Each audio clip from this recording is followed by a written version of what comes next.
Good evening, good evening, good evening, good evening, good people. I know why you're here. Do you know why you're here? I hope so. I'm going to go ahead and get Instagram started and then we'll be able to sort of boom, boom, boom, wow. There we go. Uh, so good to see you all. I see folks are already popped on. You're waiting for the good things. You're waiting for the good things. You're here for the good stuff and things. I'm so excited that tonight we are talking about grab them by the ear, but most importantly, we are going to practice with some really amazing people what the book teaches. So thank you, thank you, thank you for popping in. Of note, just to say of note here, what we are going to do tonight, this is not one of those virtual events where you're going to hear three people because we got some surprise and amazing guests as well. You're not just going to hear three people talking up here for about 45 minutes. That's not what's going to happen, right? Because if you thought you was going to sit here and fold your laundry while you do this, give it up, because that's not what's going to happen. This is involved. You can fold laundry. I'm not sure how you're going to judge it through the process, but I want you to understand that we're going to keep this chat open. I want you to grab something to write with. Grab your own ear and tell yourself to listen up and listen in. Paper, if your phone is what you use to keep yourself honest, that's what we want. A back of an envelope, because I'm guilty of the back of the envelope and then wondering where the hell is that envelope?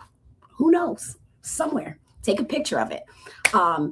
Because today we're going to do some work. We are going to be joined by Chris Armitage, who is the author of the book. He gave us this practical language for moving these folks, people like me, right? These nasty little politicians. I'm just kidding, right? We're good people. Not all of us, though. Moving us from concern to civic action, and also going to be joined by my colleague, Delegate Nicole Cole, who knows all too well what it looks like when the ask actually arrives inside of government. So by the time you leave, this is our terminal objective. What I would like to say as an instructional designer, our terminal objective, what you want to leave here today, right? By the time we leave, I do not want you to simply feel like, oh, I am inspired. I want you to know what you're asking for. I want you to know who can move that ask and where it can be reached and what you're going to do in the next 48 hours. Okay, KK? Can we do that? All right. All right, so I see you guys coming in all the places. Welcome, welcome, welcome on Instagram. Welcome in all the places. Let us sort of make some agreements real quick, right? Can we agree that this is our room? And you can drop it in the chat. I'm not saying it to ask myself. This is our space, right? The chat is the room.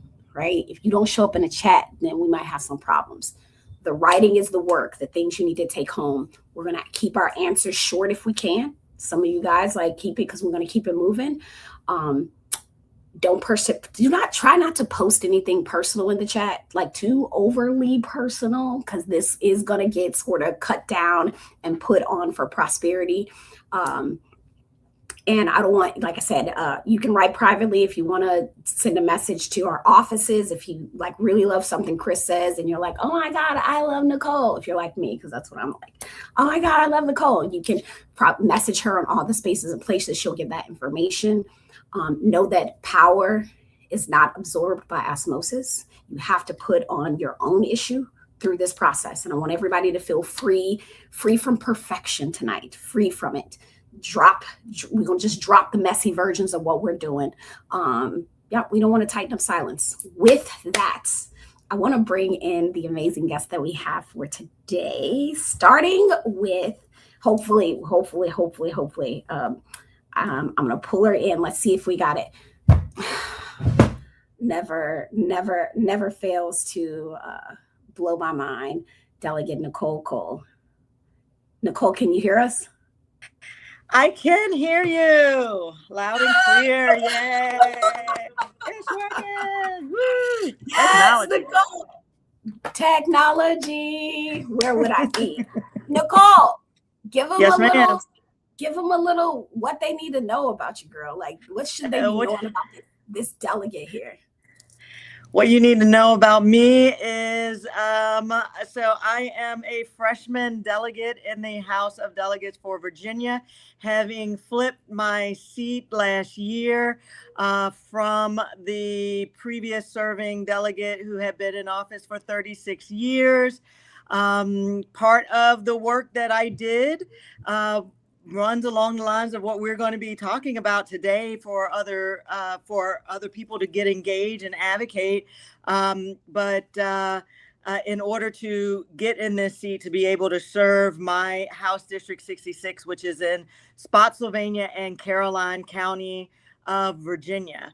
And so, it was, as I was reading, thinking about the fact that when I was on school board, from 2022 through 2025, we had a terrible first 2 years, and within my first 6 months in, realized that I was going to have to do some of this work that Chris talks about to be able to flip our school board. And so I'm excited to be here today to talk to the people on how they can help us to be able to bring good governance and support to the people of the Commonwealth of Virginia. Okay, wait a minute. How many year incumbent did you say? How many years?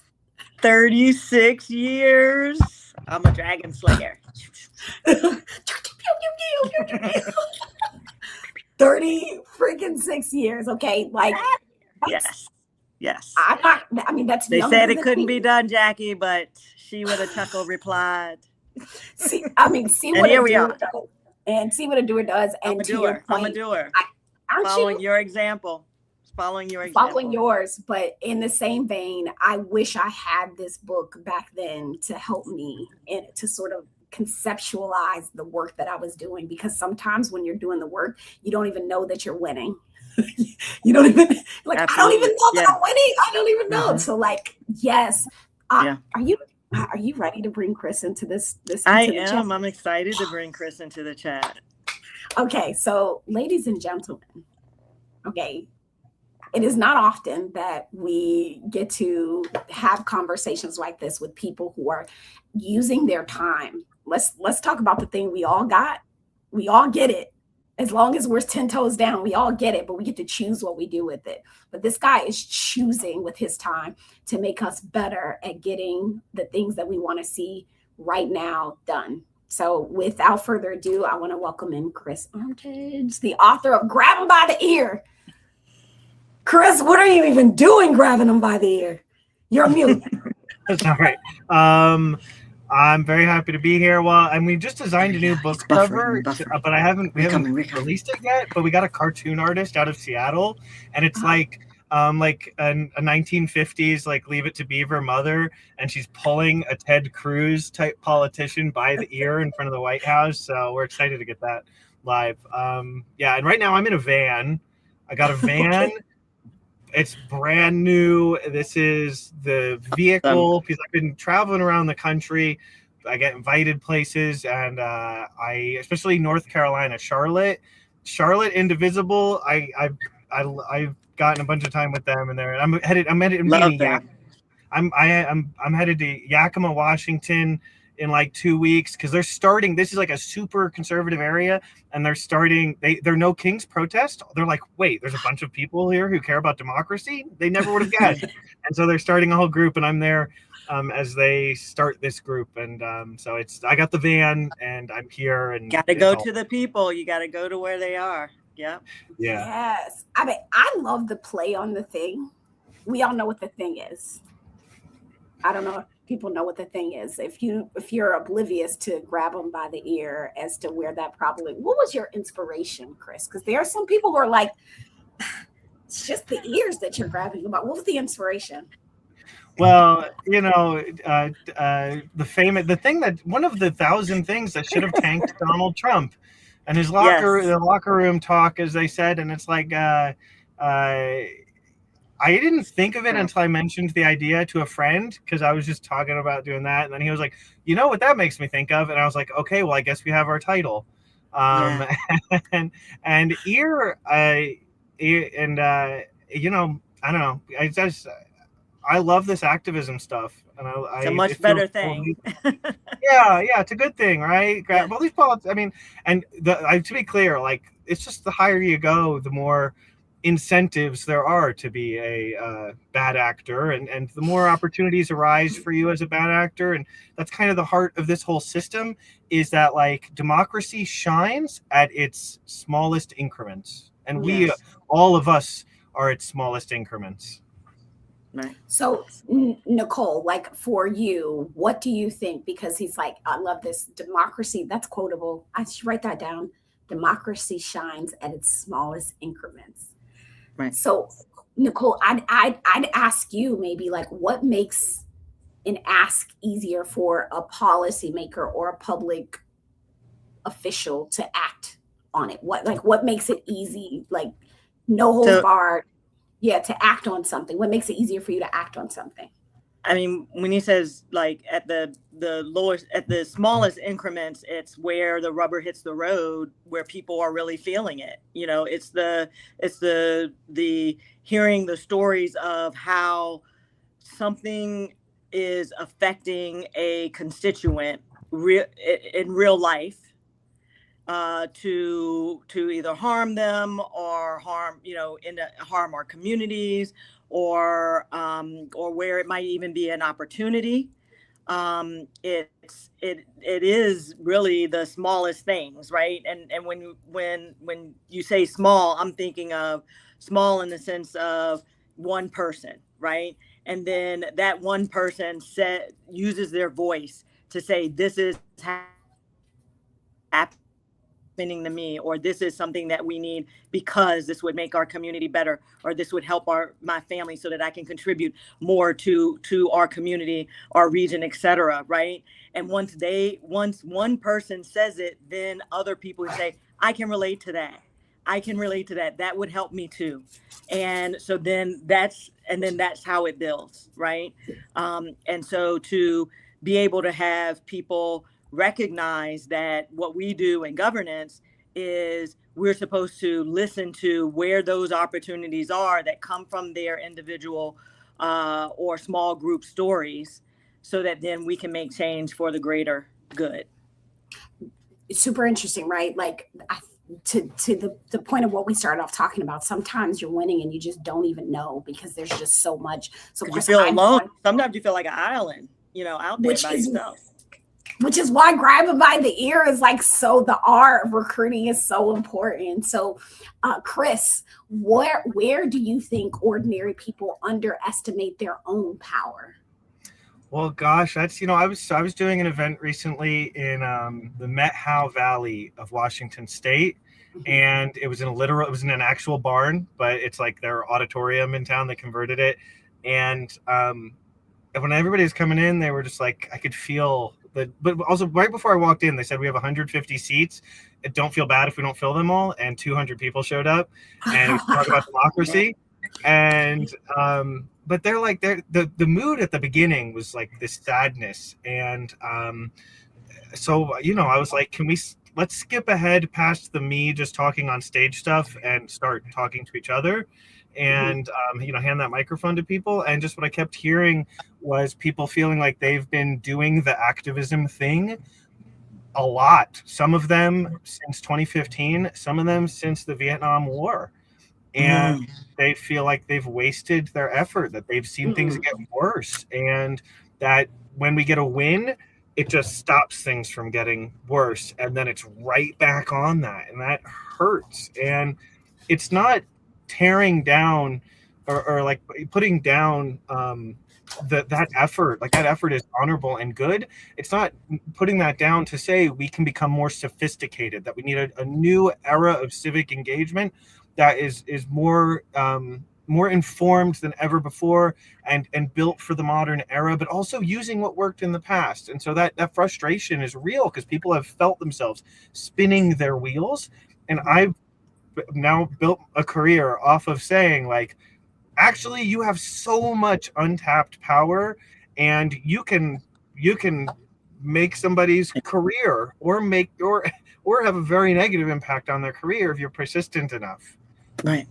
Very make it have a very like beat them in an election. What I find right, what I find is so interesting is the difference, which what this book does to me, Chris and Nicole, you can chime in, is like there's a difference between organizing and mobilizing, right? Total, those are two separate things, and it's so funny because I have to shout out my friend Kim, who runs this organization called Grow, and it's Growing Organizers. Is that when you jump straight to mobilizing, you never you don't know how to quantify a win. And then you're getting all these wins, and you never have sat down and decided what actually makes a win. So you're effective, but you have no idea that you're effective. And what the E.A.R.R does is really makes you sit with yourself, sit with your issue, take the steps, know those steps and how you're going to count them, bring people in and keep going, right? It takes you through that continuum of organizing and to mobilizing. Don't jump. You can't skip one for the other. So and go ahead. No, and I was just going to say, because the part about organizing is also defining the milestones along the way, right? Because as in Grabbing by the Ear, revealed, a lot of the examples of things can take a long time to make change. We know that, over a more than 20-year period of time, there was a gradual and insidious build and slow win to capture to be able to fully implement the Project 25, right? That didn't happen all at once. That started in the late 90s, right? And but we see from them that there was steps along the way that they kept getting wins. But we've had that too, though, right? On the good side, on the E.A.R.R side. I'm trying to remember some of the examples that you had in the book off the top of my head. But there's a civil rights movement. There's steps along the way, and the organizing defines the milestones along the way, right? So that then people can feel, and then you remind people, okay, so we accomplished this goal, or we didn't hit this, but we can reconfigure, do something different, and then get that goal and keep moving forward, because it's not going to all happen at once. It's not going to all happen. And I think one of one of the biggest tactical and strategic errors on both levels within modern politics is that it comes from something that makes a lot of sense logically. Most of our representatives and leadership within the Democratic Party are attorneys and people with law backgrounds. And so when that's your background in professional settings, your win rate is seen as an important thing, and not for no reason, because you want to be a good steward of public money, right? And so if you're irresponsible with public money and love to be performative with your lawsuits, so you get good headlines, then that's what, like, the Jerry Falwell, the anti-choice, religious zealot, he 40 years ago, he was asked, you guys are really trying to overturn Roe v. Wade? It has 80% public approval. It's settled Supreme Court doctrine, and it was seen as a bipartisan win. And you think you're going to overturn Roe versus Wade? And he said, yeah, give it 30 or 40 years and we'll do it. And I don't like him, and I don't agree with that conclusion, but it's like, we have had all these different movements in our nation's history, and understanding that fighting is actually a win. It's not lose, because every time you're bringing up a fight, you are pushing the public awareness, the sentiment. You're making the enemy spend resources. You are invigorating your own people and showing them your commitment. This country started in under a 5-year period. We went from Thomas Paine writing the book Common Sense to 20% of Americans owning a copy of it and reading it to each other out loud. And like 1 out of 5 Americans read a book about how we should be our own country based on Enlightenment ideals, that humans have value and should be allowed to weigh in on consent of the governed. And then you look at like the legacy of slavery, and it's like, okay, well, people were born enslaved and then lived a whole life fighting slavery and wanting and working to abolish it. We had people at the Constitutional Convention who put their name on our founding documents who said slavery should be abolished. It's a bad thing. And people were born into it, lived a whole life fighting it, and then died. And the work they did mattered, but it might not have been felt until after they passed. And they certainly, I can't imagine they would have done anything different because they understood it was that important, you know? Absolutely. Absolutely. Let's get into it. I love this. We're doing it. Okay. So we're not going to do too much sliding here, but one thing I think I got from the book was this premise of that, like, power is actually a practice, right? That it is not just a personality. And Nicole, like, we're politicians, and I know it's probably weird to have politicians telling you this is how you get the politicians to do what you want. But what I think we have in common, we're public servants. I say public servants, right? Listen, Nicole, public servants, however you want to put it. I'm unafraid of the word politician because I feel like that too.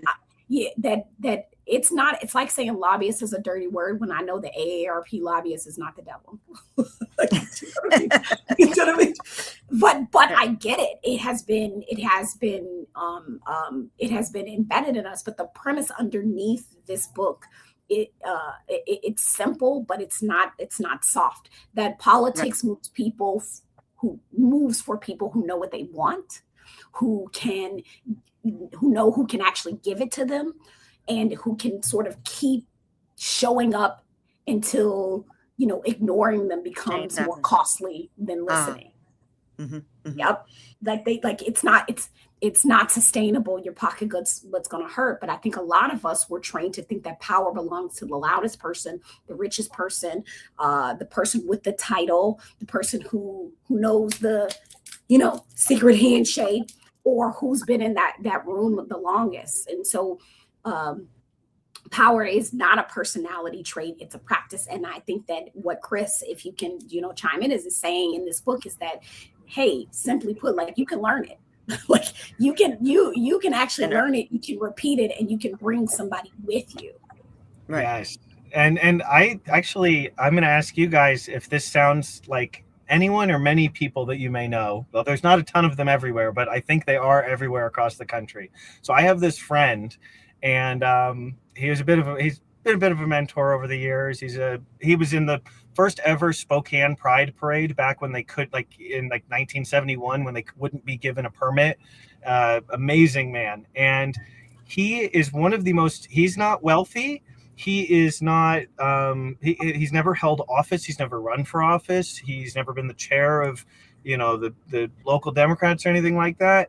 But he is very informed on the issues. And for his entire adult life, he has picked a candidate every year in every cycle, and he will deliver signs for them, and he will talk their ear off about the issues he cares about.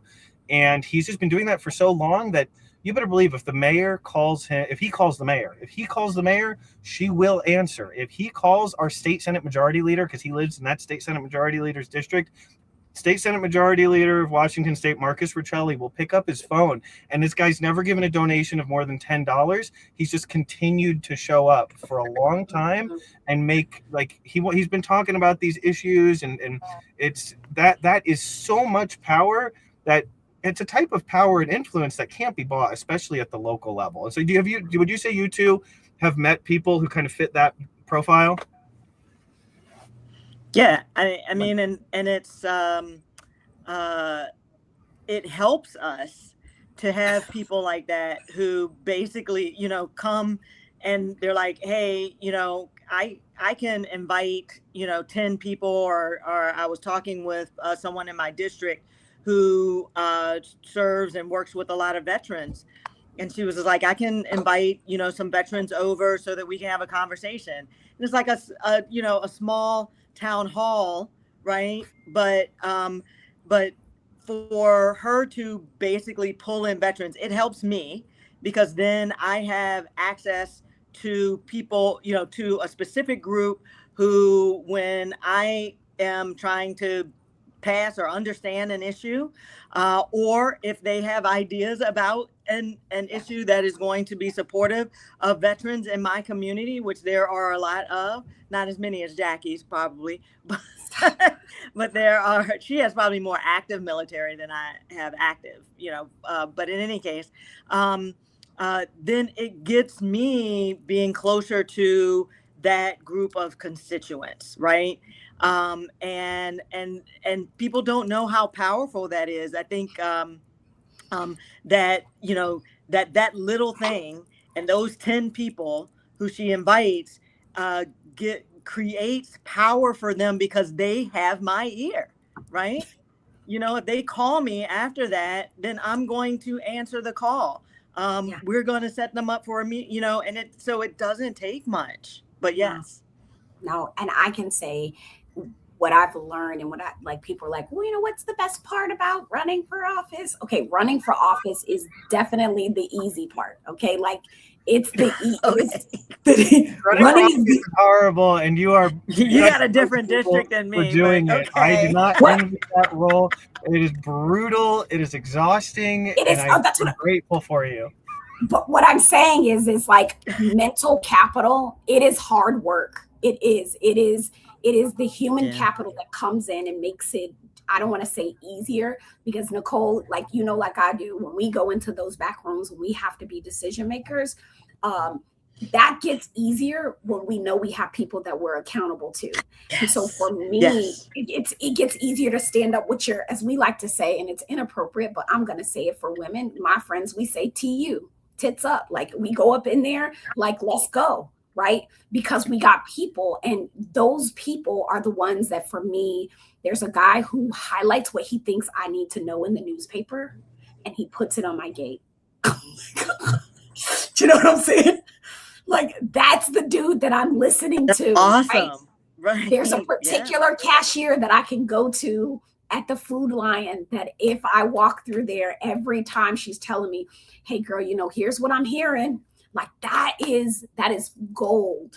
That is gold for me. And so it allows me to be, not only do I know I'm going to have that conversation, but I can go into those rooms in Richmond, in our capital, and dissent very easily, because I know that my people have said X, Y, and Z. And these are people who I know for a fact have not contributed a dime to my campaign, other than making me a better human and giving me a better understanding of community. Yeah, well, and sorry, go ahead. No, I was just going to say, being a freshman delegate, how great it felt when I went to present in front of Senate for one of my bills, and I had like 12 people who had driven down from my district to be in the audience. That I had been working the bill on their behalf, and for them to be there and stand up, they didn't have to be there like, all during session. They were there that one day. And even if they couldn't show up, that I knew that they were there and that I was doing the work for them. Right. And the same, I'm pretty sure that they hadn't donated to my campaign. I think some of them probably hadn't voted for me because it was an issue that one of the Republican Board of Supervisors members brought to me, right? And so, but it was an issue that is affecting negatively a lot of constituents in my district. So, well, it's part of why I tell people about local office is it's a place where like morals and ethics play a bigger persuasive role, because I'm not really interested in talking to governors or U.S. senators as much, like just because they, even like the really well-intentioned ones, polling and donors still play a large role in their decision making, because to keep moving up that ladder, like there's just all this different math that's involved. But at the local level, like really being a human is far more accessible to you. So I appreciate you guys so much, seriously. Oh goodness, we're trying. These are girls just trying. Let's get into the premise of what you're talking about knowing the issue, naming the target, and sort of make ignoring you cost and hurt a little bit. It gotta hurt. it's gonna hurt a little bit. You start off with these sorts of things. Chris, do you want to? I would love for you to sort of talk about this, the ear loop, in a sense for Yes. folks. Can And you? I'll mention too, on the educate one, I'm working on another booklet that expands on the issue target ask model. I call it the cipher of like, I'm still figuring it out, but it's the cipher. And the idea is a cipher lock. Those are those round locks that have multiple levers that you twist around them in a circle. And so your ask, what's the issue you care about? Also mention, we're trying to figure out, which we want to build a free app for people to help them get through that particular stage. And so the ask is, what issue do you care about? Is it genocide? Is it democracy, protecting elections, whatever it is? Then you look at your targets. So you say, can my governor do anything about this? Can my mayor do anything about this? Can my city council rep? Can my state house rep? Can any of them do anything to influence this? And they often have very different things they can do. Sometimes, just if you can, just like your senator, your U.S. senator might not be able to do something about an issue on first thought, that like local or that you're trying to do at the state house. But like we're doing an initiative right now. We want to help New York State have public banking. We're still contacting the like Senator Schumer's office, because even though he's a U.S. senator, we would love for him to issue a public statement supporting public banking in New York. And if you have a particularly good relationship with like a House rep or a state or a U.S. senator, you can ask them, just, will you, like, as a resident and as a representative of the people, will you talk to our governor and say that this is something your constituents are asking for, and you hope that they'll support it? Then you go down the list, though. You need to like learn what the jobs of these people are, and guess what? You can ask them too. So once you know your issue, you can start by sending an email to the mayor and saying, I really care about this issue, and I'm just wondering what you can do about it. And sometimes a tactic that's really helpful is to first play dumb. And that's okay. Just say like, I care about, it's not, you just say like, I care about this issue. Are you going to do anything about it? Or can you do anything about it? And that's an instant little, snapshot into that representative's attitude, because they lie sometimes. And then you can say, well, that's interesting, because I was reading that you have executive order powers, that you could like divest funds, and maybe you don't assume bad faith. You don't have to assume that. Maybe they're just wrong, and you can help them understand. Like, well, we invest in these 10 different companies through our pension fund that fund these companies are destroying democracy worldwide and in America. We don't want that. They're helping war crimes happen. I don't want our city spending its tax dollars with these companies or investing retirement funds with these companies. And you tell them that, and then you wait for a response, and you have a dialogue. And even if they send you a form letter, you say, I'm not happy with this. I can tell it's a form letter. And if they don't send you a response, that gets educate. That's part of the educate process too, is you want to figure out your ask, your target, what they can do. Activate is where you take that into practice. That is the outreach stage. So you're reaching out to them, you're applying pressure. You don't get a response, you get an insufficient response, you get a response you don't like. It works whether or not you agree with them. Plenty of people say, oh, my governor's Ron DeSantis, he's not going to listen to me talk about Gaza. Well, actually, you can make him listen to you, and he's going to have staff who are bugged and annoyed, and their resources are spent being annoyed by you rather than whatever fascist thing that they're doing. And so, very valuable. It's not enough to just move forward. It's good for strategically for, this is asymmetric political warfare, and politics is war without blood is one of my favorite expressions.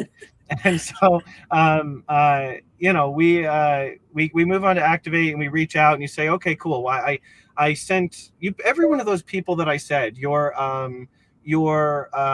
mayor, you have their specific ask for them.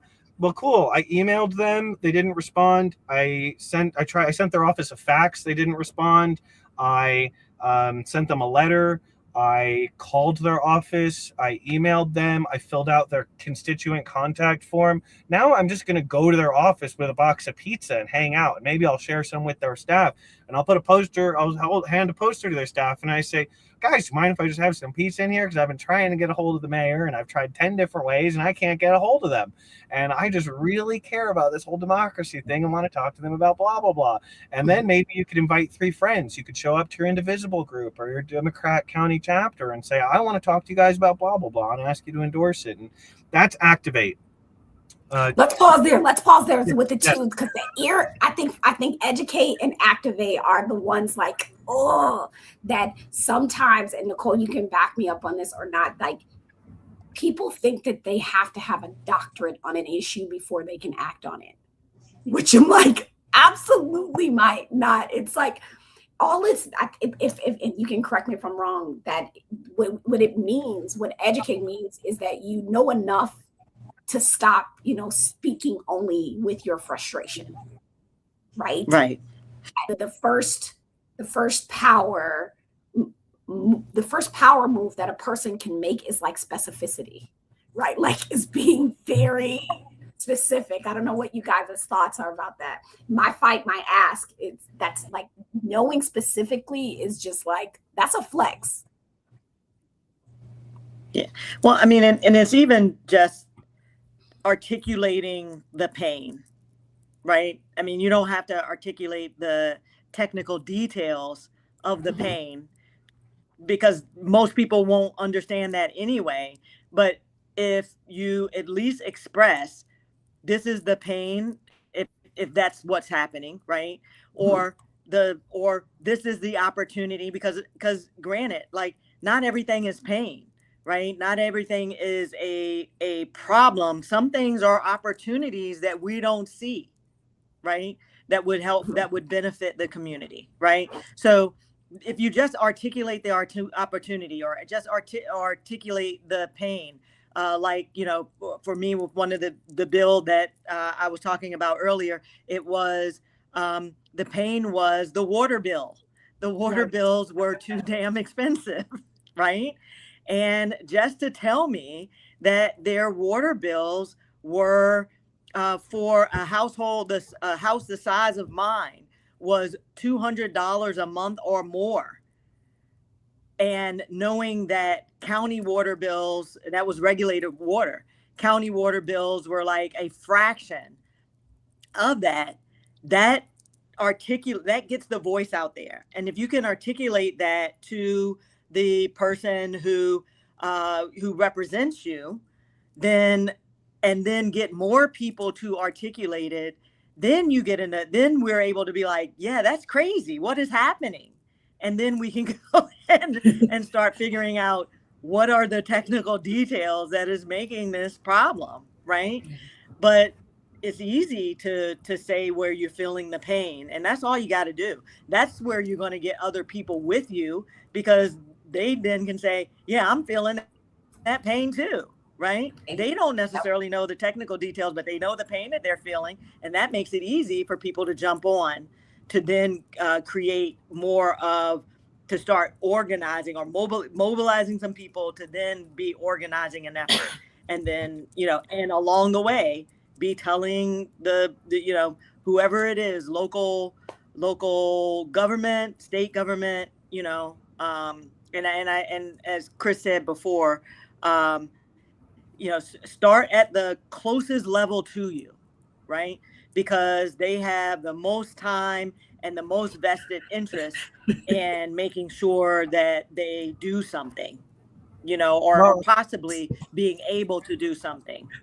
Yeah. Well, and I'll say too, I completely agree. And there's a layer to the proximity with action. And the first layer is yourself. Like in our life, if you can't influence yourself, you're never going to be able to purposefully or intentionally influence the world around you. So, how many of us were like, gosh, I need to be doing this or I need to be doing that, and I can't get myself to do it. And so learning, the habituating preferred patterns and moving yourself away from those dispreferred patterns. For me, activism is this space where I'm, I have to make sure I get enough sleep and eat, enough food, and I'm influencing myself, and then I educate myself. I learn about issues because that is such a powerful tool for understanding and then we bring that influence out into the world, to our neighbors and our friends and our family and our state representatives and our city council members. And that's what grassroots is. It doesn't just stop at the grass, it grows up through everything. And I'm wondering for the folks that are watching, what, like, part of this is the education piece is truly knowing that issue you care about, the person, the office, or the agency. Like, that takes work, or the committee that can move it. Like, that, all of that takes some level of work. And you have to tell yourself, and I overstand the sentiment Chris said, of like, it starts with yourself, like believing that you actually can take this step, that not putting more time on it. I'm like, it's going to take me forever to do, when really, if I just took that step, it becomes a moment. It becomes the click of an email. And I think we overestimate what it takes to help ourselves understand what it makes to move. Chris, you kind of went through this about what you care about. I'll move to the next slide, because what I do believe very much so is that we've got to get ourselves out of the space of saying they should, like, this is what they should be doing, because I'll be trying to figure out who is they. Yeah, I completely agree. They told me. It's a system for empowerment. It's a system for, so many people spend all day scrolling through the bad news. And part of why I got into, I was less interested in really the public side of things, but I realized that, I would do it too. And so my personal coping mechanism is, I'm like, what am I reading all these articles for if I'm not going to do something about it? And everything we do is an act of influence of which we may not see the results of, but it's wind in the democracy sails, and the sails can be turned in different directions, and we're trying to blow the wind in our preferred direction, and it is challenging, and it takes a lot of air, but that is the game, is influence and growing and developing your personal ability to influence and again, it just like it goes from you outward, it does that in your politicians too. If we're persistent enough, let me tell you, like, learn about intelligence agencies. One of my favorite things to study is tradecraft and intelligence. And so, the Soviet Union, CIA has FOIA guides that they've released about people going into the Soviet Union. And it's like, cool, you're someone in the Soviet Union, you hate Stalin, and you as an individual want to figure out how you can negatively impact the USSR's bad things that they're doing. You can do that. And intelligence agencies figured out some brilliant stuff, not just ours, a lot of it used for evil, but there are ethical applications, and we should look first at the most effective tactic. How can we find the ethical application of it? And then how can we apply that to our lives? And that is the mission of all of this, right? That is just that. Here's what we do, right? Let's get people working, right? Let's get people working. And I know I see Miss Charlene with her pen about her face. She don't know I can see her, but I can see her. And she smiles. It's like, this is the work. I want you all, because I see some folks in the chat and I see folks watching on Instagram too, is like, right now, like, truly think about, what is my issue? And I'm going to make this bigger real quick for everybody to see, like, what is my issue? I want you to write that down. And maybe you don't have the answer right now, but you're percolating on it. Like Chris just said, and I think it's a beautiful thing, and I know they can't see you, but they can still hear you. Chris just said that, like, I'm reading all of this stuff and I'm not doing anything about it. Like, what the heck are you reading? That could be a guiding light. Yeah, absolutely. And that's just what's upsetting to you, because a lot of what I'm promoting is based in cognitive behavioral therapy. Because when you go in for cognitive behavioral therapy, the first question they'll ask you is like, what's disruptive in your life? What are you trying to address? And what control can you exercise it to any degree? And so that's good cognitive behavioral therapy. And that is the same application. This is a thing that's upsetting you in the world. What can you do about it? Maybe that thing you can do about it is just going and starting to volunteer at the soup kitchen while your emotions, while you can, exerting some control though. And that's, again, part of cognitive behavioral therapy is like, exert any control, and you remind your brain that you are not powerless. You so are not powerless. Yeah. I thought you were about to say something, Nicole. I felt you coming in on it. Nah. I don't say cool things. I try not to. Yeah, but you do. Like the thing about it is it's being specific and then, setting a deadline. I I like to call them lifelines because it's when you're bringing something to life. Like, when will I know I have planted this seed where something will come to life? That is like the first, that is the E, right? That is a challenge, is to really sort of ask yourself, what is your target? And if you're a person that's on here right now and drop it in the chat. Drop it in the chat.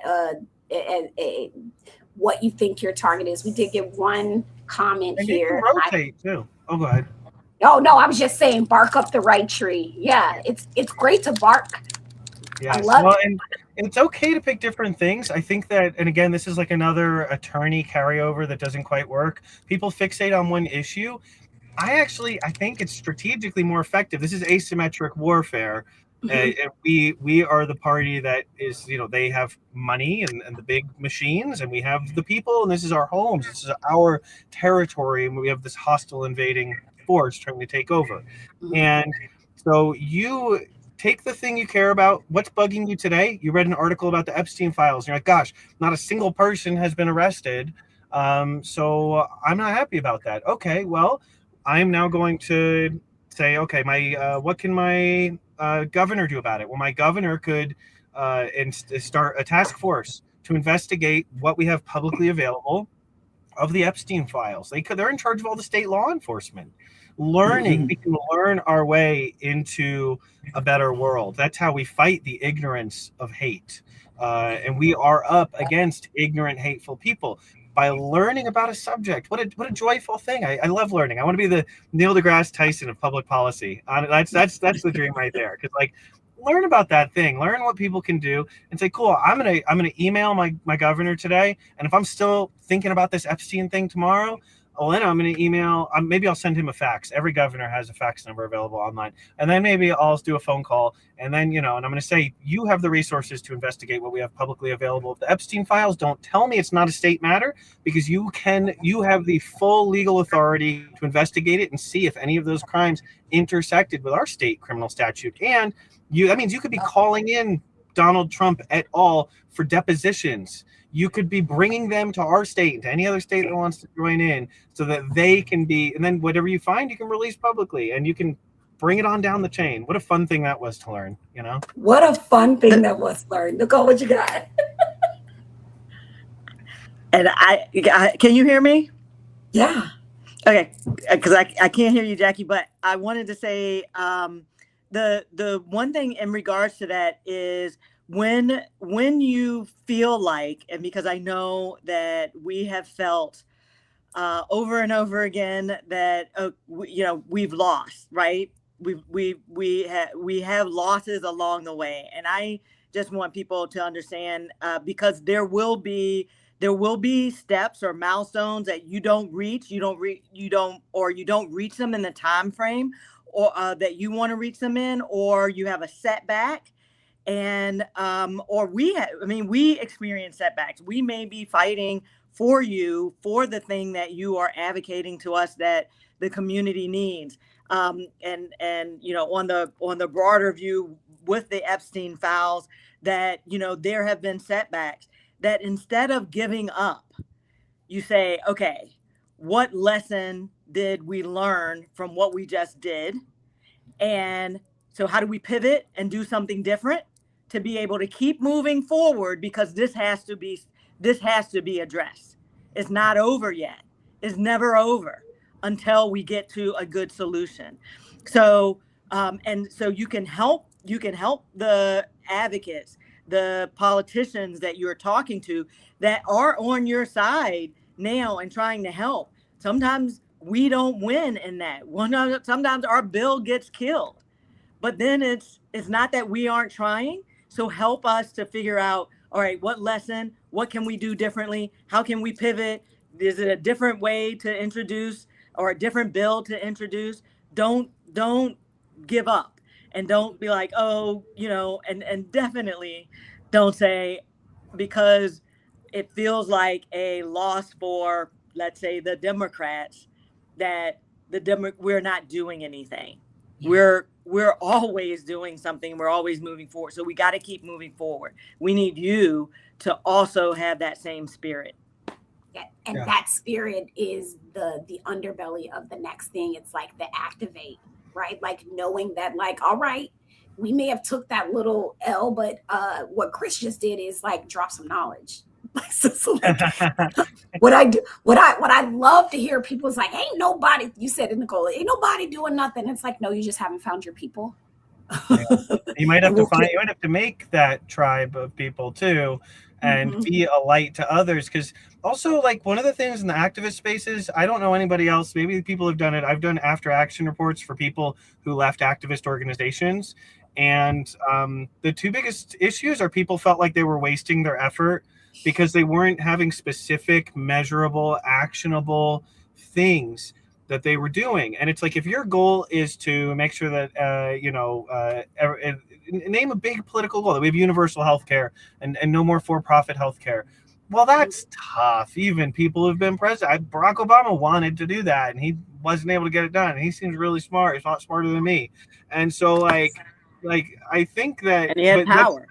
Yes, yeah, he literally became president, and he's still like with a supermajority in the House, and I believe that he wanted it and really tried. But that's the point, is like, what is your goal? What is your action?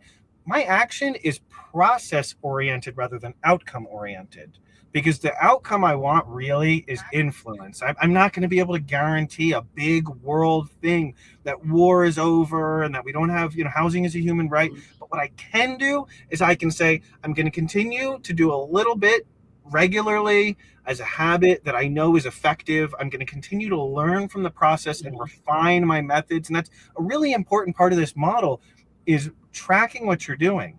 I try. People tell me, they'll say, I've been emailing my state senator every week for 5 years and they never respond. And I'm like, I'm glad you did that. That's not wasted effort, but call them now.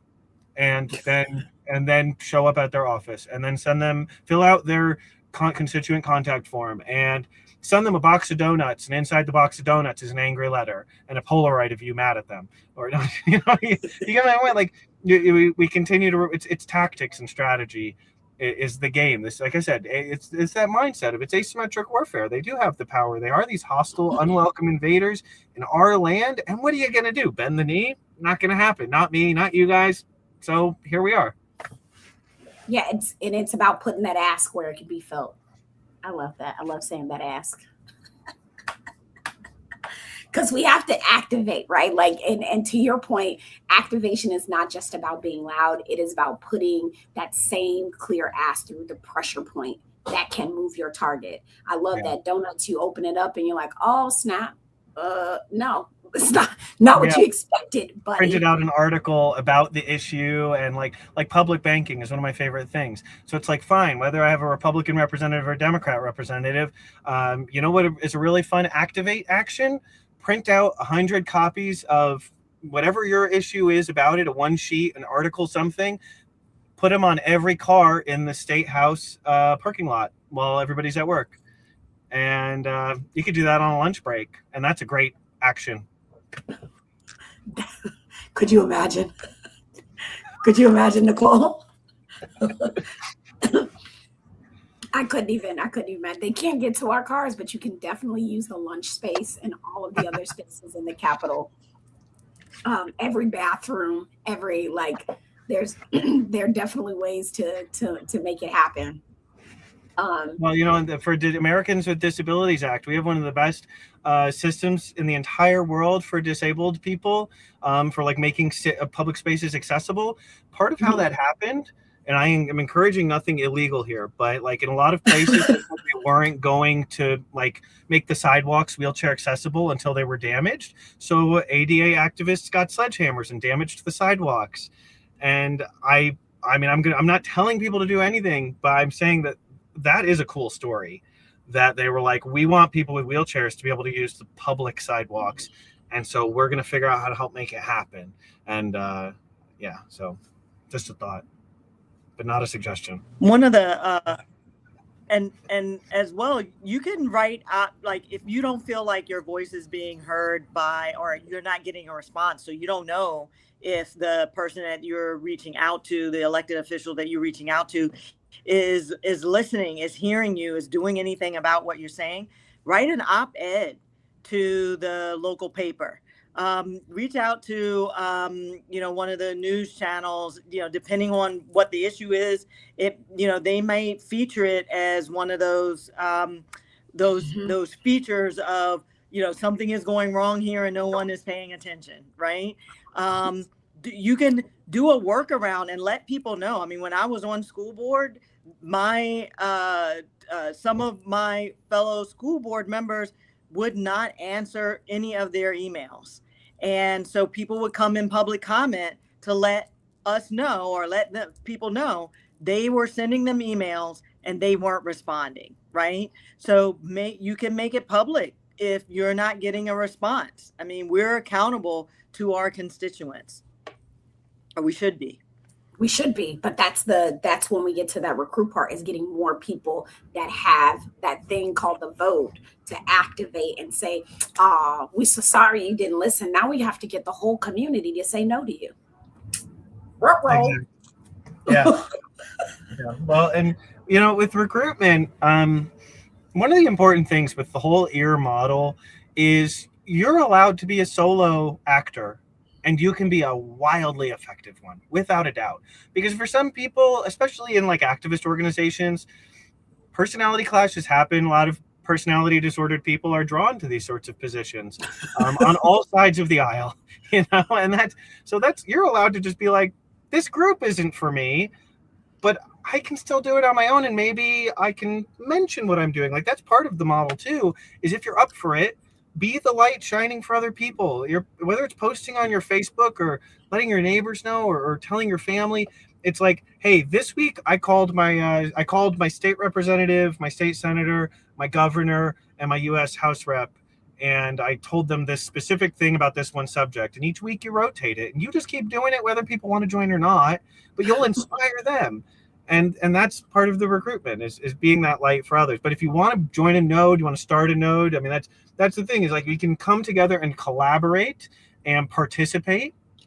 And at any time we want, we join, we share all those things, or we move away and do our own thing.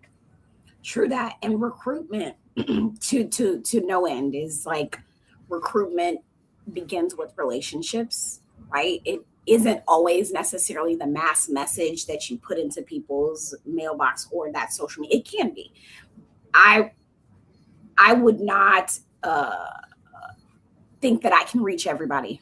I would start by asking those people who were at the city council meeting. And I'm just, fun fact, right? Like, this is how I got people, is I started showing up. This is before elected. I would come to city council meetings. And when somebody got up there with that fire, they got to say their name and address off top.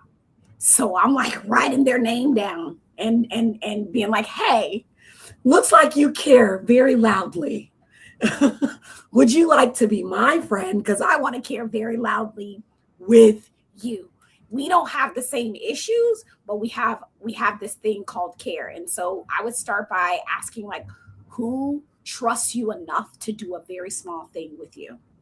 Like, who can you, and that could be and I'm going to put this up on the stage for folks. It's like, recruiting it doesn't have to be this mass thing. I can't remember the example you gave, Chris, in the book, but it was like, it was just 3 people initially.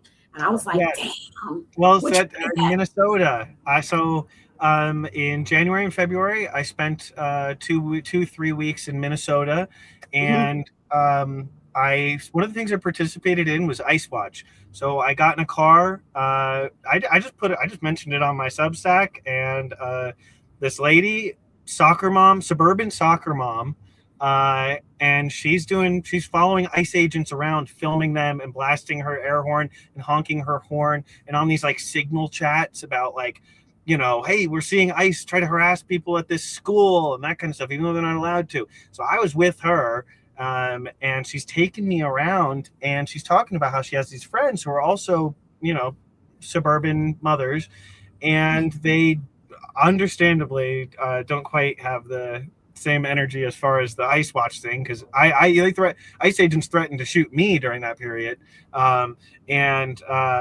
because I said I just don't want to get shot, and they said that's a threat, and it's crazy, but so she's talking about her friends are scared, and I'm like, well, yeah, there's a lot of things they can do though. Invite them over for pizza, and when they get there, and I was there, I was like, so what I'm gonna do is I'm gonna go to the Attorney General website, and I bet they have. I said I'm gonna figure it out. So I want to tell the Attorney General that they need to publicly call for ICE agents who violate our constitutional rights or commit assault or kidnapping or any of those things to be arrested by the police in this state and by law enforcement in this state.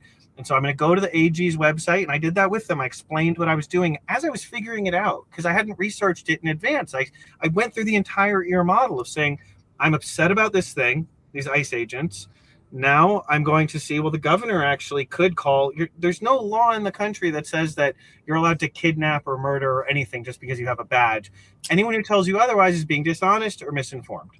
And so I said, I looked it up, and I said, well, the AG seems like a good person to contact about this, right? And they have a contact form on their website. That's not very stressful. You don't have to worry about leaving somebody a voicemail or feel self-conscious. And I said, now I'm going to fill out the form that I Googled, and this is what I'm going to say to him in my own words. And then the friend who I was doing Ice Watch with, she was like, now I am going to join you and do the same thing. And then her friend said, well, we can do this. And then they were like, okay, let's keep meeting up every week. And we will pick a different thing or the same thing or a different contact method. And we're going to get pizza and we're going to watch movies. But also 5 minutes when we first hang out, we do an activism. I can't think of the word. What is that's awesome. Joyfully resistant. Stephanie knows this. We were just talking about this. It was like joyfully something. But Miss Charlene says showing up to everything like a politician, I know is also important in moving your issue. Like showing up to stuff like you, just like the politicians show up, I'm going to show up too. It's important. It's super important. And I love this sort of string of pearls. That's the way I look at it. It's like I am but one pearl. I may not make a full necklace, but I'm trying to get to be a bracelet. And then soon I will be a necklace or whatever that is. It's hard, I know, to find the time, but the ask can be warm. It can be clear. And this is just an example. This is not how you have to ask, guys. Like, I'm not saying this is the only way, but like, hey, talking to that person and saying, I'm working on this thing. Would you be willing to, right? It is okay to start small and be happy to be small, right? I'm just asking for this one thing this week, and it should only take, to Chris's point, you could say, hey, I just went to the website. It was this form. It was low lead. Like, it should only take you it may take you like 5 minutes or whatever of your time. Like, can we give 5 minutes to it and still have joy together? Because we do not have to compromise still being human, still needing still needing fellowship and love and laughter and being able to smile just because it feels like everything is gloom and doom. I've seen it on t-shirts. I've seen it on books. Joy is resistance. And it is, man. It is like making sure that you're able to do these things, which I thank you for that flag, Chris, too, of like, we're just going to watch a movie. We're going to do some we're going to do some stuff.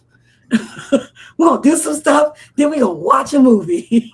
Yeah, that's a movie night. Dungeons and Dragons was one of my first. I didn't even realize I was doing it. And then years later, I write this system and I'm like, well, I was doing this with my Dungeons and Dragons group because we all found out we were lefties together. And I was like, guys, we can actually call the city council and call the governor and tell him we want universal single payer health care, call our state house rep. And I mean, start small and stay small if that works for you. But it's like brushing your teeth. You'd feel weird if you didn't brush your teeth for the day. And because it becomes a habit. You don't need motivation when something becomes a habit. And so some people, they sit down for their cup of coffee in the morning and they're like, all right, today, maybe it's just research. I'm just doing the educate because this issue is bothering me. And then tomorrow during morning coffee, I will pick up and hopefully be ready for my activate for the day. But if not, I'll do another day of educate. And it's just their coffee time every morning is that time for that. And then I recommend psychologically, it's okay to just put the suffering of the world off your shoulders and on the ground for a little bit. You did your thing. If you like run the E.A.R.R system, you will do more activism than I mean, most people in a month, you'll do more than most people do in a lifetime, even people who are frequent activists. Like, this is an amplifying method for your activism. And so take the weight of the world and say, I did a thing. I'm just going to focus on enjoying my life and like be with the people I love. Because what a horrible thing to like, you know, I have a family member who I love a lot, and she'll get really upset about like, you know, the world. And you know, it's like, we're out to dinner. Let's be out to dinner together, right? But Donald Trump doesn't have to be here with us. Well, and then I will say that if you also, it might help if you also, again, think back and what about this issue is local, right? Because it might be,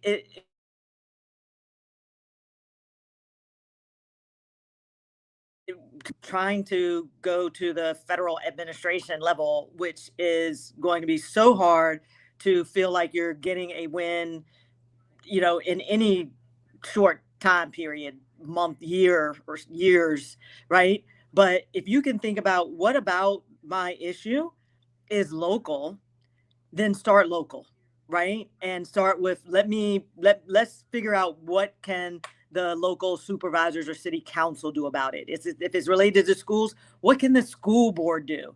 Because they're so much closer to you, and it's so much easier for a very small number of voices to have an impact on that local office actually doing something, right?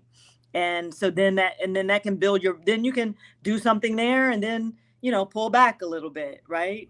You know, have some fun, and then maybe then, you know, well, okay, so we were good there, well, maybe we take it to the state level, you know, so it doesn't just impact our community. Now it can impact all of the school districts, or all, you know, all of the districts in the state, right? So, and that might help, you know, for that build of momentum and joy that, you know, you're accomplishing something as well. 1000%. I love that Kate for the people said, learn our way into a better world over on Instagram. Like, somebody must have said that, because she said 100, learn our way into a better world. What I also think about is, Chris said, you were like, hey, stay in your own back, you know, start right in front of you, Nicole, and couple that with the fact that's like, hey, Donald Trump doesn't have to be at dinner with us. Managing your own expectations, right, is a huge part of, I think, keeping and going. I'll tell a tiny bit of a personal story. It's like, we were fighting a casino here, right? Like, and I can tell you that's probably why I'm in office right now, is just the work. Is a casino being built? Yeah, it absolutely is being built right now. Like, right now, this fight started in 2020. But damn it, if we didn't slow it down and make them be methodical and make them educate us and force town halls and make people feel like this is exactly what they were asking for, and get like it. But I couldn't live, eat, sleep, and drink a casino, because it felt like powerful people were going to come after me and and take me out, because I'm messing with real people's real money and a real thing. And I could see how a paranoia could set in, right? Or was setting in. I'm serious. I was like, Maz was like, you need to start carrying, because you're really messing with these people money. And it's true. I did mess with these people's money. You ain't never scared. What are you talking about? Listen, girl, let me tell you something. I don't have dragons, okay? I just got the guy off the street that'll tell me if something happening to my house. So I'm just trying. Hey, I hear you. I mean, when I got out of the military, and while I was in, I was like in this intense mindset of like operations security and information security. And I spent so much time thinking about that stuff. And then now, like, you know, I'm the Chief Justice of the U.S. Supreme Court. I filed a disbarment complaint against him. You know, it got national attention. Like, he knows who I am, and he doesn't like me. And I'm currently working in 6 different states. We're leading a volunteer campaign but we found this little known law that like you can prosecute. This all comes from E.A.R.R, by the way. Like this is the like nodes are popping up with ideas that can operate independently. But like we're trying to bring through public forms, petitions. You can actually force a grand jury to convene, a criminal grand jury. And so we're working on doing that over Doge conduct. So I could be sitting in a deposition with Elon Musk in the next year leading the questioning against him. And that'd be awesome. You know what though? I'm not like I instead of thinking about like, oh, there's like all these bad actors out there and ICE agents and this and that. I'm just like, no, I want all this brain power focused on 2 things. 1, living a damn good life, or 2, freaking sticking it to the man and fighting for a better world. And aren't they winning if they're pulling me away with fear and uncertainty? So that you can live a good life. You will find courage in the place where your values reside. You know why you're here. You know why you're showing up. You know why you're doing it. You're doing it, and that is where your courage lives. And everyone's got that potential in them. And you are touching on something that, like, Nicole, I don't know how you feel about this, okay? But I'm gonna say it, okay? In state government, because you keep saying things like the state can do this, the state can do that, the state can do this, the state can do that. We forgot about the 10th Amendment somewhere around. If you don't know what the 10th Amendment, that is our rights to do shit how we want to do it. Okay, so like do stuff. The state government feels like the middle child. As a middle child in life, okay, right? Everybody knows their oldest. Everybody knows the youngest, right? The baby and the oldest, but the middle kid, it's like, here's my oldest, here's my youngest, and here's Jackie. Yes, this is who she is. But we're the bridge, right? We're the ones keeping everybody. I'm just saying this out loud because I want people to understand the power of state government. We have not fully actualized it.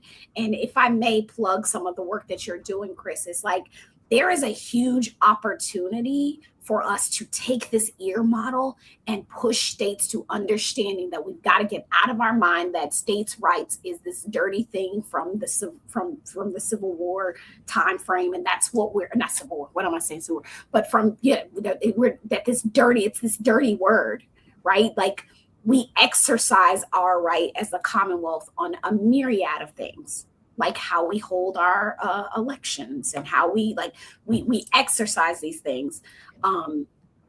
But we're scared. I think there's a fear of using the power because we feel like we'll push ourselves back into some sort of civil war. Well, darling, we are already at war proverbially with our federal government in a lot of different ways. And I think it's going to take the people to understand what we're capable of doing and what we're not doing, but it takes those nodes of people, Chris, like your Substack is the Existentialist Republic that has so many resources to help not only legislators, but help you all, like everyday people understand, we could be like, from your website, one of my things of grab them by the ear was to write a letter to the governor and the attorney general and tell them, we need to investigate Clarence Thomas for tax fraud, right? Like that's something that we could actually do because he lives in Fairfax.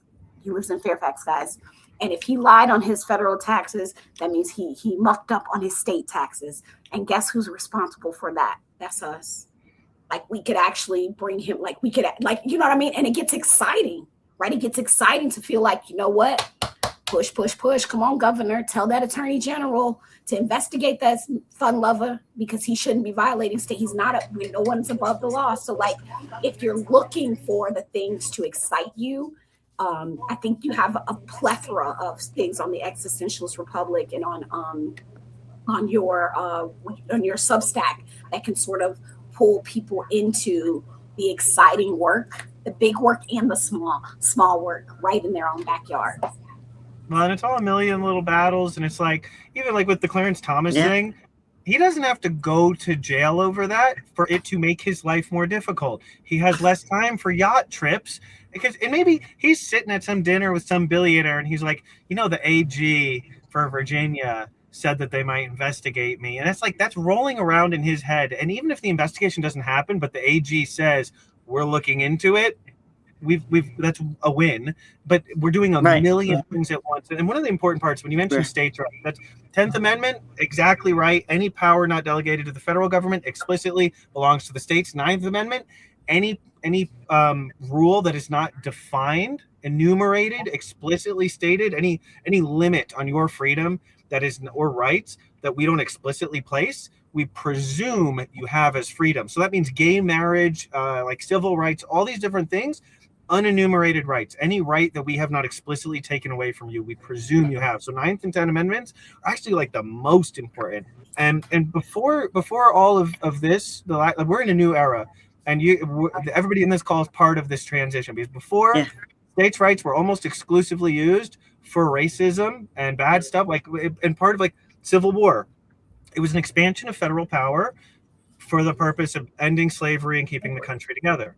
And I'm happy that expansion of power occurred for a good reason. But that's the thing, is the reason is what matters. There isn't something inherently more moral about a federal government. The moral thing was ending slavery. And the same goes for a lot of federal, like the Department of Justice existed to fight the KKK, where they had taken over the justice system in southern states. Like the FBI, so many agencies were Reconstruction era ways to fight back against racism.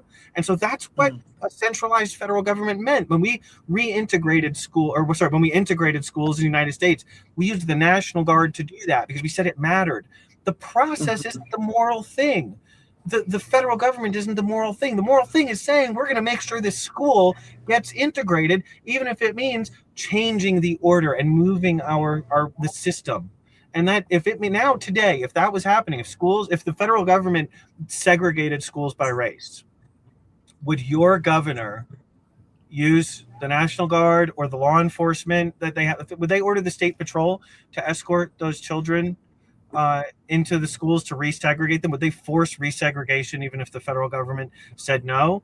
Because that's the moral issue. We are here for the people. We are here for justice, and we will find victories wherever we can in that fight. Find victories wherever we can in that fight. I love this. And this, as Sewell said, you fight because what else are you going to do? Shut up and not fight. And that's what it feels like sometimes. I'm not trying to fight for the sake of fighting. I want to use power. Being a delegate, and I don't know how you feel about this, Nicole. It's like, for me, being a delegate is like having Excalibur. And no one's meant to hold Excalibur forever. It's freaking heavy. It goes back into the stone and someone else should pick it up, right? Somebody should. But in order for power to be good, because we've seen power be so bad, more good people have to have power. So like, I'm wielding Excalibur. Like, I think I want to put this down because these muscles can only hold it for so long, but you want to do good with it. And what an honor and privilege it is to be of service. But like, we do need people to follow this E.A.R.R model to help us do more good, because it is really, it's important to know that there are a lot of good people in politics, but even good people have a hard time doing things out of the kindness of their hearts when there's pressure in the room. And if you all follow the E.A.R.R model, that helps those good people do the good things, or stand up when those not so good things are being said or happening with conviction, because you're doing the E.A.R.R model.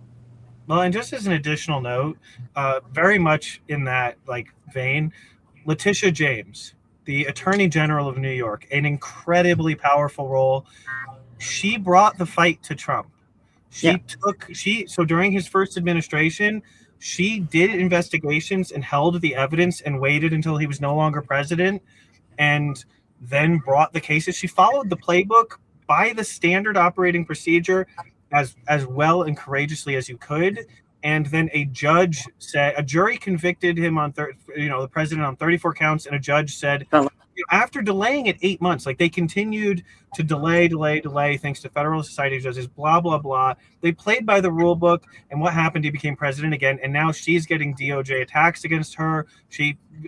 very much in danger. She stuck her neck out, and because we the people, and I'm not even saying failed because of the election, I'm just saying we've failed to, it's okay. I'm not mad at we the people, by the way, guys, because this is tough. It's a tough game. They have all the power. But my point is, the example's been made for any politician that they are in danger. Gavin Newsom could be arrested any day. He's being investigated on politically charged things. So your politicians are never going to be more brave than the public support that they have.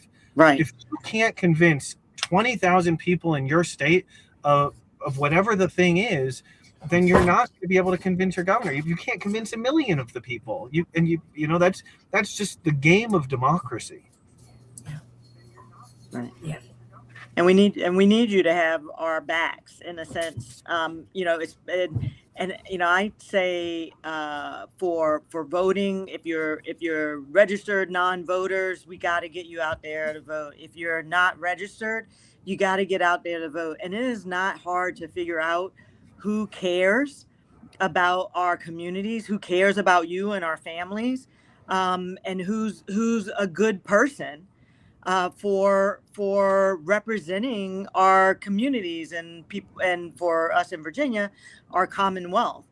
And so, as Jackie said, it's getting the momentum and getting the support for good people to be in politics, to be able to bring good things and to hold us up against the bad people that for whatever reason get into power, right?